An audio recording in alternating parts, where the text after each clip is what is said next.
ఖర్చు పెడితే ఆ యొక్క 5 సంవత్సరాల కేంద్రం నుండి విడుదలైనటువంటి మొత్తం 6,764 కోట్లు మాత్రమే. అంటే స్టేట్ బడ్జెట్ నుంచే మనం ముందు అమౌంట్ను మనం ఖర్చు పెట్టినటువంటి పరిస్థితి ఆ రోజు తెలుగుదేశం ప్రభుత్వంలో.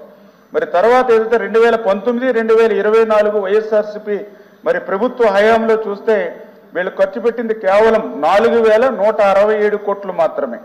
అంటే ఆ రోజు 5 ఇయర్స్లో మేము 11,762 కోట్లు ఖర్చు పెడితే లాస్ట్ గవర్నమెంట్ 4,167 కోట్లు మాత్రమే ఖర్చు పెట్టింది.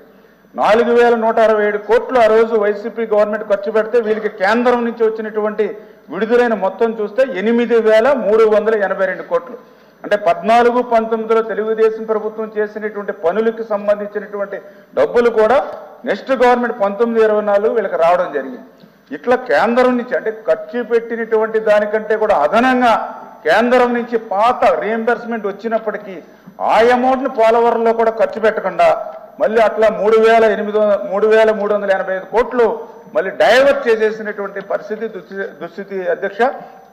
అంటే అత్యున్నతమైనటువంటి ఏదైతే ఆంధ్రప్రదేశ్ రాష్ట్రాన్ని భవిష్యత్తులో ఒక కరువు రహిత రాష్ట్రంగా మార్చేటువంటి ప్రాజెక్టు పోలవరం ప్రాజెక్టు, తెలుగు జాతి కళ పోలవరం ప్రాజెక్టు. అటువంటి పోలవరం ప్రాజెక్టు తన సొంత డబ్బులు స్టేట్ గవర్నమెంట్ అవసరంలా పాత గవర్నమెంట్ ఖర్చు పెట్టిన డబ్బులు కేంద్రం రియంబర్స్మెంట్కి తీస్తే దాన్ని కూడా పోలవరంలో ఖర్చు పెట్టకుండా దాన్ని కూడా నిధులు మళ్లింపుకు తీసుకెళ్ళడం అనేది చాలా చాలా దురదృష్టకరమైన అధ్యక్ష.